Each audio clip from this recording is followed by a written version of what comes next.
Imagine being alone in the darkness, knowing you're not alone. There's something out there, lurking in the shadows, waiting, watching. Something that took my sister.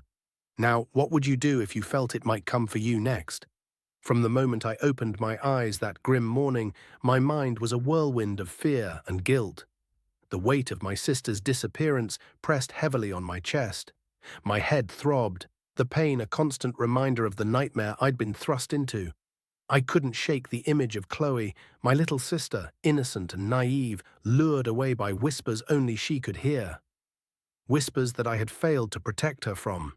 Each breath I took felt labored, as though the very air around me had thickened with blame and sorrow. My dad would be home soon, and I feared his reaction more than anything.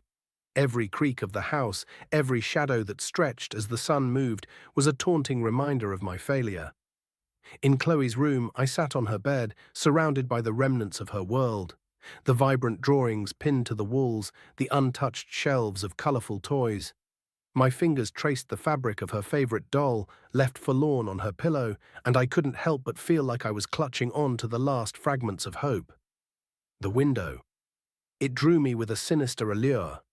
I could almost see the creature there, its grotesque form pressing against the glass, those long claw-like fingers playing a haunting melody on the pane.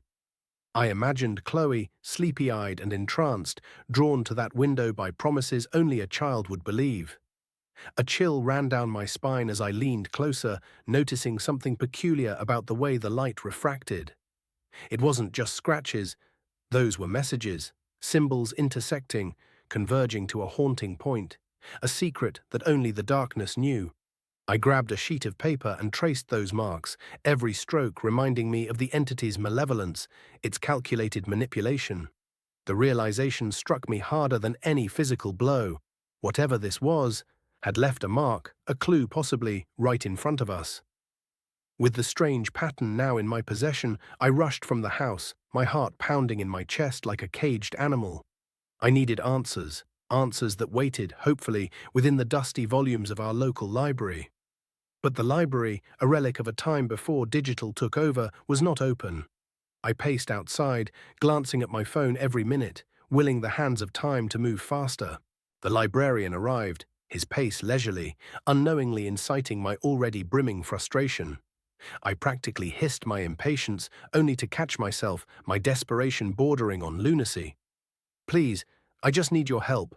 My voice cracked, the mask of calm slipping. He studied me, perhaps seeing beyond the pretext of an assignment to the urgency buried in my eyes, and finally he let me in. Inside, the smell of aged paper and dust filled my nose, stirring memories of quieter times. I followed him to the reference section, where old maps waited patiently to reveal their secrets. "What do you know about the Jersey Devil?" I asked, trying to sound as casual as my quivering voice allowed. His stare was incredulous, and I scrambled for a plausible excuse. "It's for school," I stammered. The facade was paper-thin, but his curiosity outweighed his skepticism. He spoke of legends, of places steeped in nightmare, places where reality blurred with the supernatural. The maps of the Pine Barrens unfolded like a cryptic tapestry, each green patch a possible prison for Chloe. The enormity of the task suffocated me, but I pressed on, unwilling to let despair win. "People have disappeared here," he said, his voice low as if the walls were listening. Each dot I placed on that map felt like a tombstone, a memorial to another soul lost to the darkness. For hours we worked, our determination unyielding, even if the results seemed hopeless. "You really believe in this, don't you?" he finally asked, a hint of belief creeping into his voice. "I have to," I whispered, the weight of unspoken truths hanging between us. There was no more room for doubt. I had made my decision. I would follow that dark trail, wherever it led, even if it meant venturing into the heart of the beast itself. We stood together, two unlikely allies against the shadows. The library, once a place of quiet solitude, now felt charged with a forgotten purpose. The map lay before us, a testament to our resolve, and the beginning of a journey into the unknown. As I left, clutching my map like a talisman against the lurking fears, the librarian's parting words echoed in my mind. "Be careful, young man.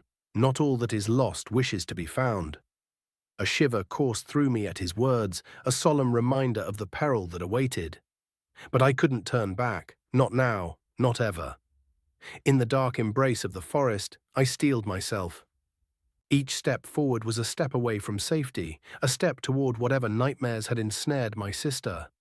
The trees towered ominously, their branches weaving a canopy that shut out the light, plunging me into an eerie twilight.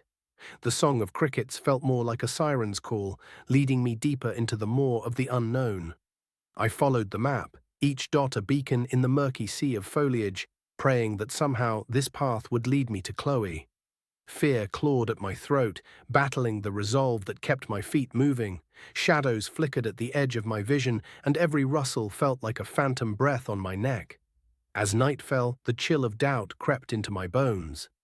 I was an intruder in this place, an unwelcome guest in a realm ruled by old secrets and primal fears.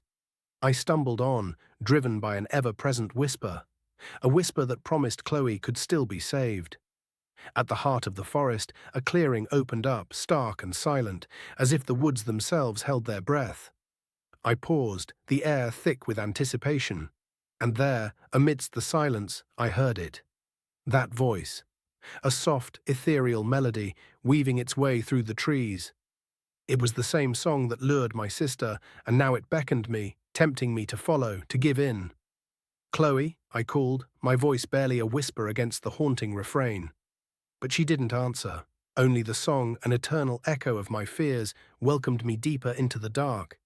If this story kept you up tonight, subscribe to The Dark Threads, new horror every day.